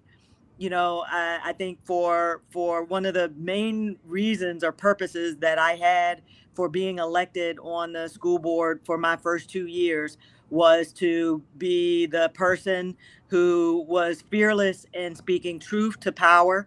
And because it flipped our board to a very MAGA, non-pro public school board. And I was the one of the minority who was willing to still be transparent about what was going on, speak truth to power, and really be fearless in that, regardless of the attacks that came on an ongoing basis. And then started doing the work with the community, with the people in the community, to flip the school board back to some sanity, right? Back to sanity. Yeah. I love that, Nicole. Well, I mean, I'll just one extra structural note too about why you learn, you do something about it, you get other people involved, and you repeat. That's what E.A.R.R is. And part of why that matters so much is just because right now there's more evil people running things than good people, because it's easier to win if you decide to be evil, because you get a bunch of money and you get press and you get media. We only can change that math through the same way we've always changed it, whether it was starting this country through pamphlets, whether it was through abolition, which I think, you know, part of the challenge there too is like meeting people and changing like really abhorrent views is like arduous. And then the organized labor. There were literal gunfights, like cannons and guns and snipers over towns, coal mining towns trying to unionize. Like it's a tough game that we're playing, the whole like make the world a better place game. That's a really challenging game throughout history. It's been brutal, you know. It's a really but tough it's a necessary one. Yes. Decade after decade, I feel like we've gotten better because people have decided to educate themselves, to activate, to recruit folks, and to keep on doing it decade after decade. We are in a trying time, but we are so young as a country. We are so freaking young. And I think what a time to be alive, to be able to re-energize that spark of like what makes this such a great place to live. Like what, and I don't mean to say cheesy about, I've traveled the world. I was military too, Chris. So like I've traveled a whole lot of places. And I'm gonna tell you, while I do love a European Sunday of everything closing down and falling asleep in the park, I love me some America, okay? I can say out loud that I don't like a particular person in power and not actually be beheaded or be sent to jail, or like there are certain freedoms that we can't, it's hard to see and it's hard to feel. But that is the premise of this. And I want you, because we're going to come to like Q&A and things, but this repeat piece, y'all, this is the work. This is the work. Build the rhythm. Switch up your issues. You don't have to focus on one thing your whole life. You don't know what the method is going to be that will be effective. And that's why we have this systemized 30-day rhythm. What happens in that week? Are you picking one politician and finding 5 different ways to contact them, and each of those 5 ways takes less than 5 minutes? Are you tracking like your receipts, like whether it's a screenshot or whatever? You're keeping track of your stuff because you also need those receipts, because what worked? What if some politicians, they're going to respond to the email, some are going to respond to the call. There's going to be a thing that gets response and different get response. And just like with an intelligence operative, you're just pushing all these different levers. So you need to keep receipts and keep track of things if you're up for it. You don't have to start, but the 30-day rhythm is a wise practice. The accountability. Who knows you said this? That can be your bestie. That can be your mom. You can be your Facebook group. It can be your Indivisible chapter. And then track and escalate. You're keeping track. I mean, that's to visualize it. You did your thing. You kept your receipt. You showed it to other people. And now you're looking at all your receipts and you're taking tabs. You say, oh, you know what? I never realized this has been really effective. Or well, now that they didn't answer any of my calls, emails, faxes, showing up at their office, trying to schedule meetings, inviting other people, putting posters on their doors, commenting on their Facebook posts. They didn't do any of that. Well, now I've got all these receipts. I'm going to print them on a piece of paper, and I'm going to hand this to everyone on my block. And I'm just going to put it, hey, our state representative whose name you don't know? They really suck. They don't want to listen to their constituents. I've just been trying to talk to them about, why I don't want AI data centers or whatever. And that 30-day cycle, you can end that 30-day cycle by distributing all your receipts to the neighbors or your local whoever. You get it. To me, the rhythm part is where your passion becomes your power. It's that this one action that could potentially create a big old moment, and you don't even know when it's going to happen. But I believe the importance of the rhythm is that the repetition of doing something creates an expectation. If I keep doing push-ups, right, as you've said, right, as the book says, like, if I'm doing push-ups every day, I expect these arms to get swole. Like, there is an expectation. And on top of that, if all of this, and you talked about writing things down and opening your calendar and putting it up and following up on that particular day, a plan that only lives in your head is just a wish in dress up clothes. Yeah. That's and just to note too, we have use any journal or notebook. You can get them for $1 at any store. But on the existentialistrepublic.com, I made this like We Rebel journal type thing. And it's mostly blank pages, but there's like quotes in there from like Albert Camus, and who lived during World War II and fought for peace and was a really existentialist philosopher who I really value. But anyway, so we have that journal if you wanted to get one off the existentialistrepublic.com. But any journal will do, and journaling's a good practice anyway. Yes, I need to drop that in the comments. Existentialistrepublic.com. It's just and the beauty and what I'm grateful for is in the work that you are doing and the people that you're pulling together is that it's like, look, we're doing this because we want you to do something with it. It's not free. I mean, it doesn't come without a time of cost. So donate if you can to use the resources so the work can continue, but also you're not gatekeeping it in a way that people don't have access to it, which is really important. But everything we've ever 12 booklets, 4 books that I've personally written. Like the booklets are a mix of Existentialist Republic volunteers and that kind of thing, but everything has a free PDF available for $0.00 that you can get at buymeacoffee.com/the-E.A.R.R. Free. Anything we put out, and we're working on this app, and if we get the app off the ground, it'll even have like it'll fit with the E.A.R.R model. So when you first go onto it, it'll say, what's your role? Activist, state senator, like it'll have governor, president, and you'll pick it. It'll bring you through like a guided activist journey of what you can do as well, even if you're a governor, Awesome. I'm gonna put this. It's so great to have those tools. For real. For real, for real. I have someone here on Instagram that was like, hey, I'm going to see my mayor on Saturday, but not in a business setting. I'm sure they don't want to talk about politics. That's probably why you should. Become friends, get to know them and ask them, like, what do you care about in this world? I mean, I get to, relationships are so much. I mean, going to we were talking about going to city council meetings and just like meeting up with people. And it's the same, even if it's your mayor, get to know people and talk their ear off though. But I mean, what's really great in those situations that I've found is if you can because you want to keep it casual, but you just find a moment where you say, just, I have to do this. My background, I was in the military, and I see all these veterans benefits getting cut, and our city could actually do things to help veterans more. Like funding homeless shelters for everybody though, not just veterans. And I want to see that funded, and I want to see that happen, and I don't want to see excuses. And you'll be my friend even if you do a bad job on that, but you won't get my vote. And then you laugh and you pat him on the back. That's the important part that I learned in the military. I had this friend, and she was like really she could definitely whoop me in a fight okay, not that we ever would, but she was really, really tough. But she would insult people to their face and smile and laugh, and they would laugh with her. And I was like, oh my God, this is super fun. It helps if you laugh, say these more serious.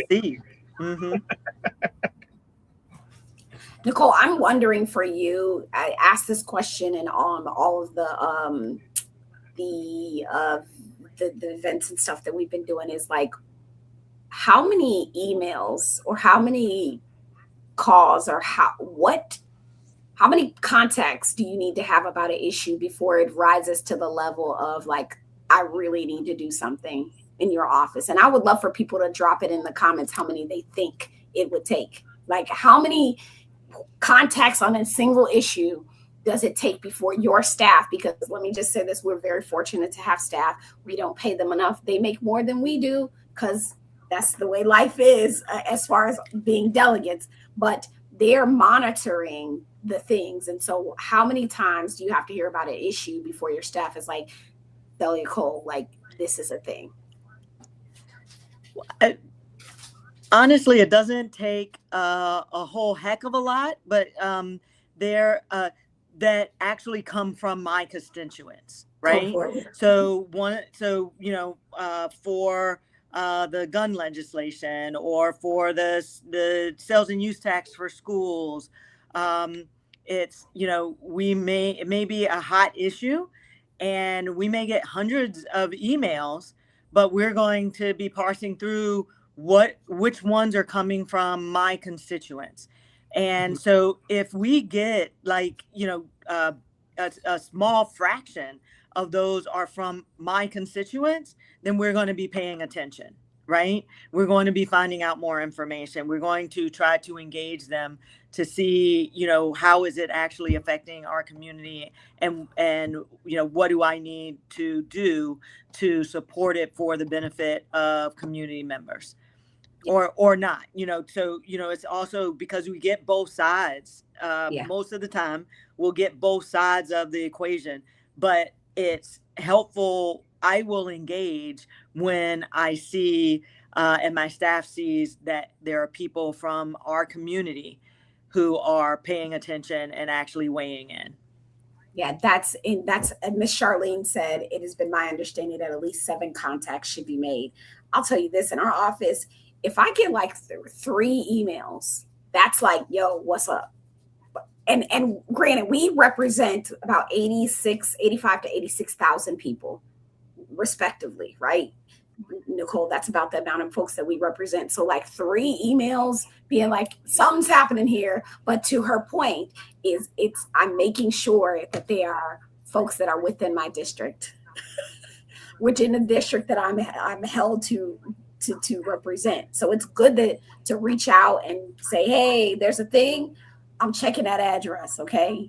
Not me. The team is checking that address. Okay. And they're like, I mean, you got it, but if there's no one from your district that has said anything about this. Right. which makes a difference sometimes. Yeah. Well, and volume, like an important thing is that frequency and volume are really valuable in for all humans, no matter what their position is, whether you're a mechanic or a governor or a state rep. If you're hearing about something often, and even if it's 10 people who are really loud, like I know the Tea Party was astroturfed and funded by oligarchs, but they had people who were really would not shut up about these things and were screaming about it and were out in public all the time and harassing their representatives. And it's like they're taking up your bandwidth, they're owning your time. And that's, even if you don't like it and you're never going to agree to what they're doing, they're owning some of your time. That's why you don't invite Donald Trump to dinner, but we're going to invite ourselves to Ted Cruz's dinner or to whoever else, because we're going to get our issues in there, even if it's just because it's taking bandwidth away from the evil. But there also is persuasive power, even if, like, in Dungeons and Dragons. I'm a big Dungeons and Dragons fan. Gosh, you nerd. And there's you like persuasion. It's a thing you try to do in Dungeons and Dragons. You try to persuade somebody.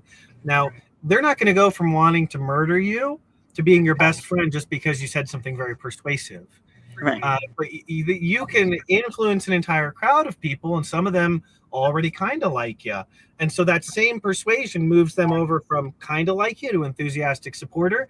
And that same persuasion moves the, I wish, I hate this guy and I wish he was just gone, we could shoot him in a cannon into space, to I just don't want these people calling my office anymore and showing up at my office. So I'm just not going to fight against this bill. I'm going to abstain from voting. Right. And they can't say that they didn't know, right? If they at that point, it's like, I can't say that I didn't know because you raised it to my level of awareness. And the thing about the fact that, it may only be 3 constituents, but, we also recognize that while, we may have 84,000 constituents in the district, only like less than half of those are voters. And so then less than half of those even are really engaged. So to actually have a handful of people, really take it to the point where they're actually reaching out to me, then that means that they're representing a number of other people, right? And so I need to listen. Facts on facts on facts, which is why, like, the last thing that we've been encouraging folks on the morning do. Did you see that D&D for democracy? The last thing that we've sort of been encouraging people on the morning do is to understand that power has an address. It does. And having that at your fingertips is oops, I think something's in backfill, but being able to know that you can write down those addresses, have them on your refrigerator. All I'm asking you to do is I think I'm getting it. Hold on. Let me see something real quick. Okay, sorry. It was I thought it was. So, like, power is not like just floating in the air. It's not this thing. It is not mysterious. And the day, like, we got to drop the day and really understand where power sits. It has a name, it has a title, it has an office, it has a board, it has an agency, a committee, a meeting, a phone number, an inbox, a portal, a doorway, like all of those things, no matter what, that we cannot, if we cannot name where the decision where that decision lies, then we're still like pissing in the wind, right? We're just yelling at the weather, and we can't do that. If the problem is real, then the people are real. The emotion is always justified, right? Your feelings are valid, but we're trying to make sure you do something with it. But the pressure has to not sort of arrive just any old way. So asking you all to make your power address card. That means it's like it could be a note card. It can be a note that you keep in your phone and saying, here is the number and the email to my mayor. Here's the number and email to my council person. Here's the number and email to my attorneys general, like these, or Commonwealth's attorney, right? Walk that all the way up, right? Walk that up and making sure you have that at your fingertips. I guarantee you might be having somebody say, take a screenshot of this card. Take a picture of this card. This is who you need to call, right?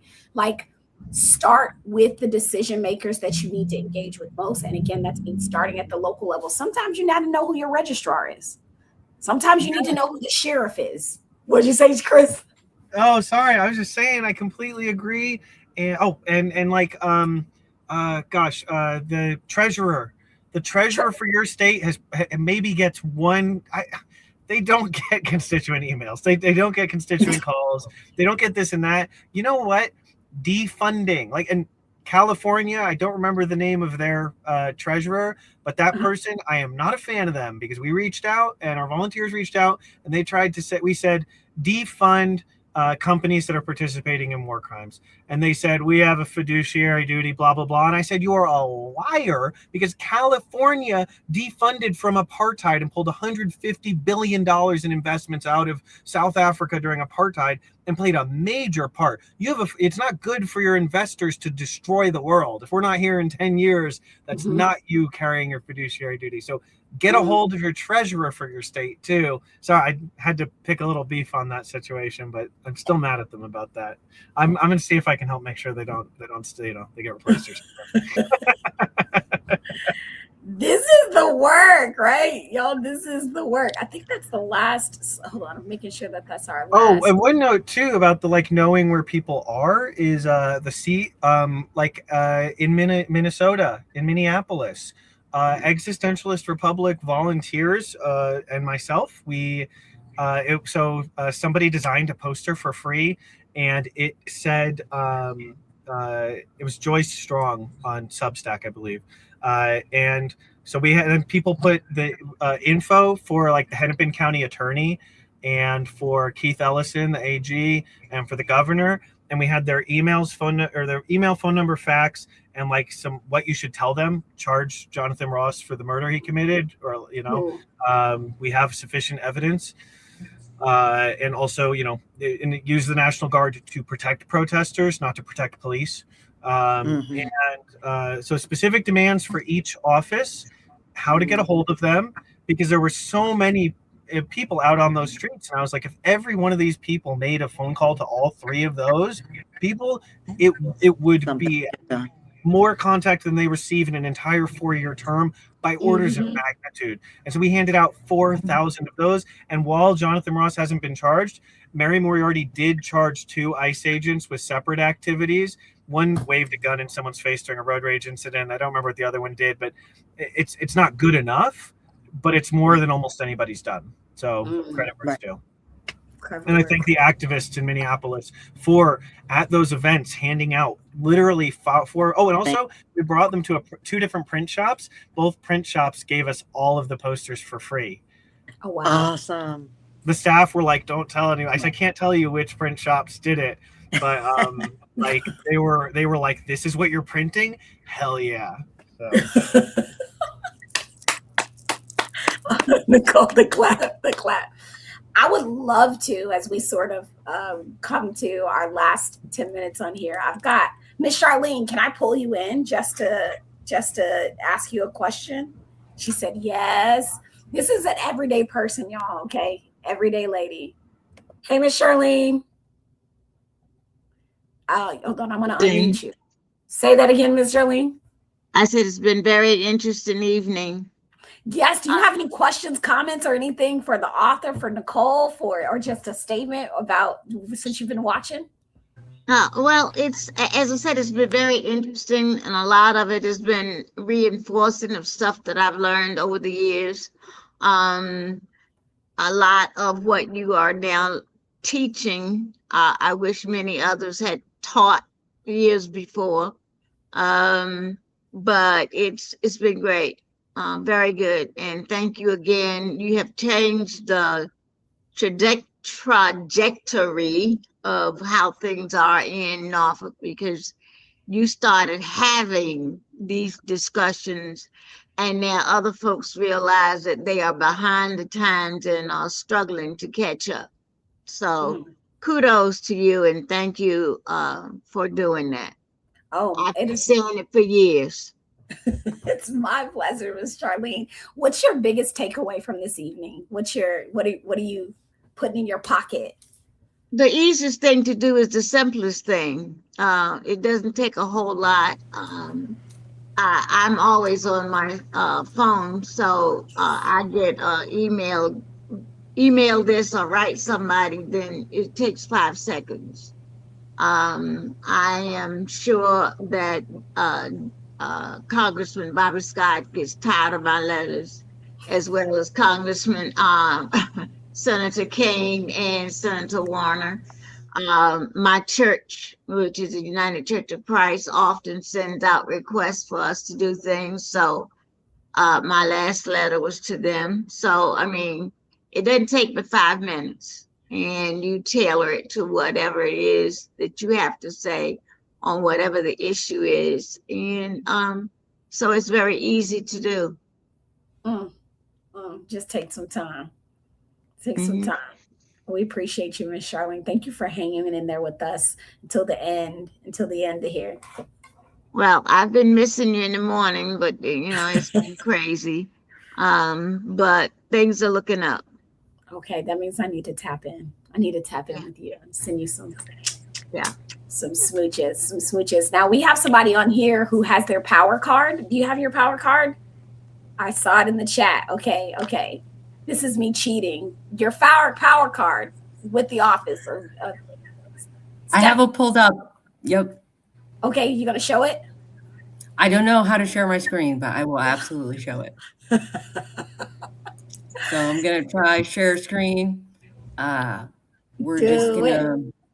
Oh man, this is gonna be bad. You guys are gonna see all my open tabs. That's all right. This is the way we live on the edge. Can you see it? It's coming up. Awesome.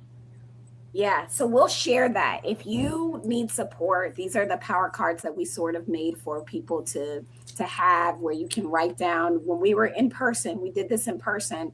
Everyone, we worked as a team, as an entire group, because we knew we all had the same senator. We knew we all had the same attorney general and governor and the little other things from different localities we filled in. But if you want a copy of it, please don't hesitate to reach out on any of the spaces and places. As a matter of fact, I'll go ahead and take that if you hold me accountable to it, Stephanie.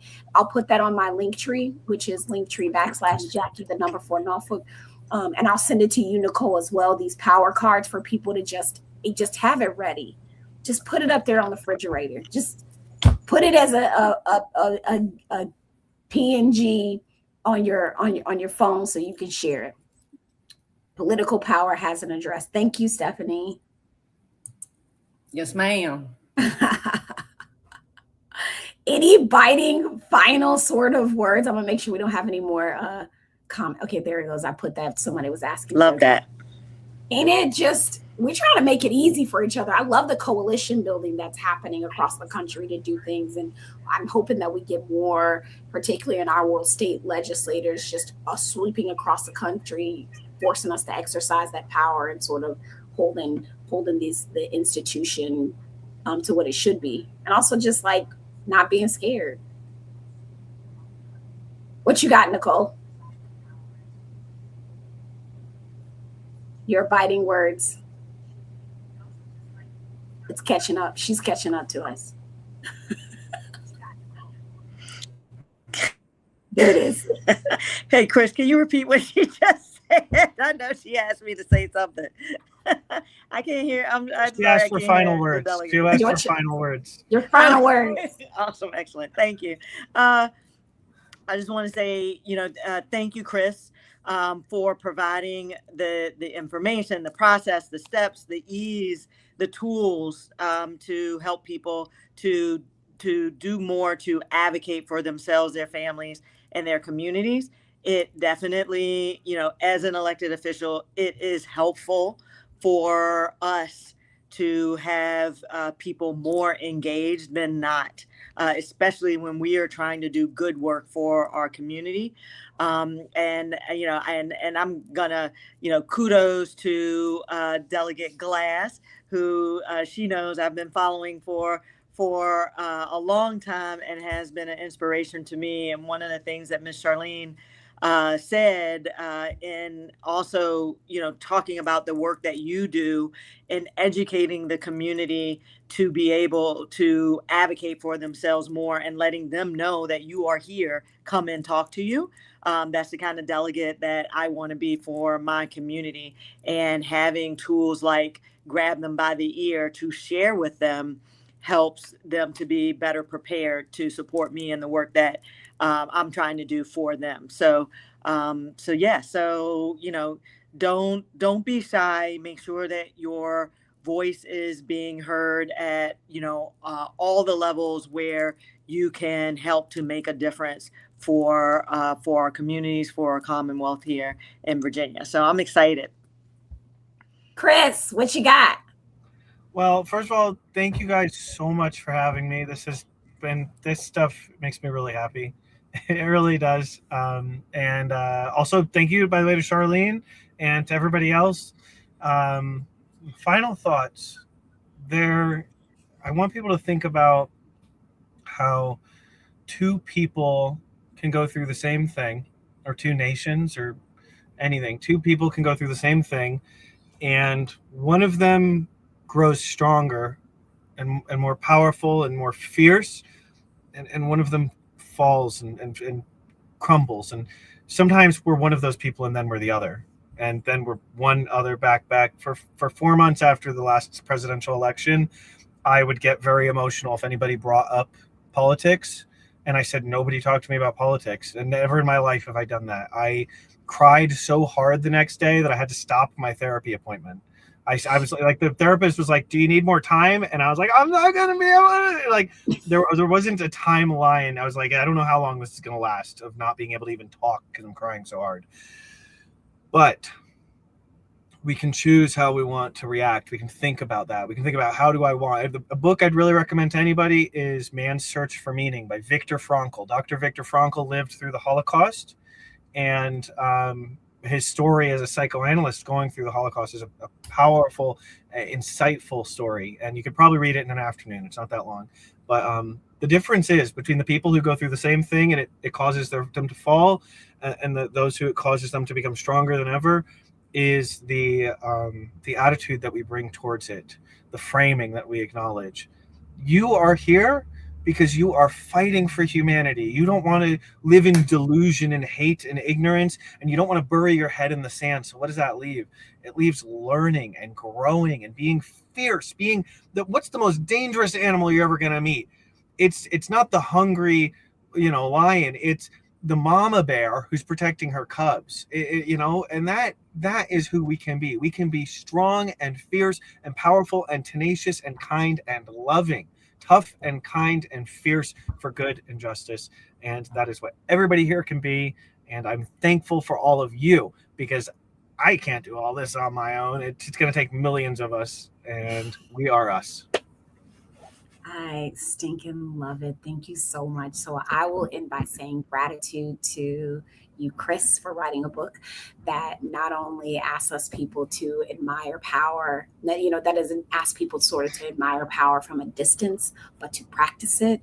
Thank you to Delegate Nicole Cole for helping us with that pressure test, with these asks from the inside of understanding the work is both inside and out, and you can be a part of it too at every level. And thank you to gratitude to everybody who did the work with us tonight, right? Who's hung in there with us. Your assignment is really simple. It is take the next 48 hours and decide an action. It's really that simple. 48 hours. You can, in the next 48 hours, invite one person to that thing, save that one address, follow up with a day on your calendar, and then come back. Power does not need to be loud every single day. I think you heard Chris and Nicole say this, right? It doesn't have to be loud every day. It needs to be present, it needs to be precise, and it needs to be persistent and reachable. So I am hoping that if you didn't get a chance to read the book, the link, we put it in the chats, all the spaces and places. It's on the link tree. You can follow Chris on Substack. I would love, Nicole, sorry, to get all of your information for people to follow you too before we go. We are here to educate. We are here to activate. We are here to recruit and repeat. And always remember that power has an address. And in order for power to be good, more good people like you have to have power. And that's all we want in this world. I know I said last ditch, but I would love for you guys to tell people where they can find you, where they can follow you, and all the good stuff. Either one of you can start. So the Existentialist Republic, that's the publication. If you just Google it, it's the Substack. And I put calls to action pretty frequently at the bottom of articles and really try to live like the system that I promote through the Substack. So substack.com, the Existentialist Republic, or just Google the Existentialist Republic. Also, the existentialistrepublic.com has a bunch of democracy merch, and that helps fund all the work we do. And also it has like my books, The American Reformation, which is a series of essays about rather than a revolution, us having a reformation. And also Toppling Tyrants, a field guide to dismantling American fascism, and a bunch of booklets and that kind of stuff. And if you go to buymeacoffee.com/the E.A.R.R, you'll find all our books and booklets for free for $0.00 in the shop. And and if you go follow me on Substack and you're like, I don't know what to do for my action, and you didn't find one in an article, although you will find them in articles. But if you're really, really lost, you can send me a direct message because I don't paywall my direct messages, and I should get to it. I can't guarantee it'll be in a timely manner, and Thanks for being here. Also, I got you. In most places, I'm at Nicole Cole, the number 4 VA. So at Nicole Cole, the number 4 VA. And my website is easy. It's www.nicolecole.com. Well, that was easy. I'm going to ask y'all, I know it's late tonight, but guess what I'm getting up tomorrow and doing? We're doing the morning dew for certified doers just like you. So I will catch you tomorrow morning at 07, okay? 7 a.m. Maybe not you, Miss Charlene. I get it. Okay. I will feel the love still tomorrow. Secondly, on August 8th, we have our summer school for certified doers. So y'all know we do this every summer where you want to learn the policy. You want to know how a bill works. You want to know all the stuff that I was like, after I got elected, like, why didn't I know this? That's what summer school for certified doers is. And then that is starting at, I believe, 9 a.m. And at 1:30 p.m., we will start our policy pitch contest. Come with your policy. It is Shark Tank for policy. We've got some delegates that will be joining us. So get your policy. And we had a 13 or 14-year-old pitch last year. So if the 14-year-old could pitch, you could pitch, okay? Pick your policy, and we may actually pick it up and take it to the General Assembly with us, all right? So that's August 8th, all day long. It is going to be at ODU, the Student Senate Center, all of that information and all the places and spaces that you can find me. You all have been an absolute delight. Look at us doing stuff and things. We're just adults trying to be good in this world. So until next time, see y'all. Bye, everybody. Hold up, y'all, on the industry. Good night, doers.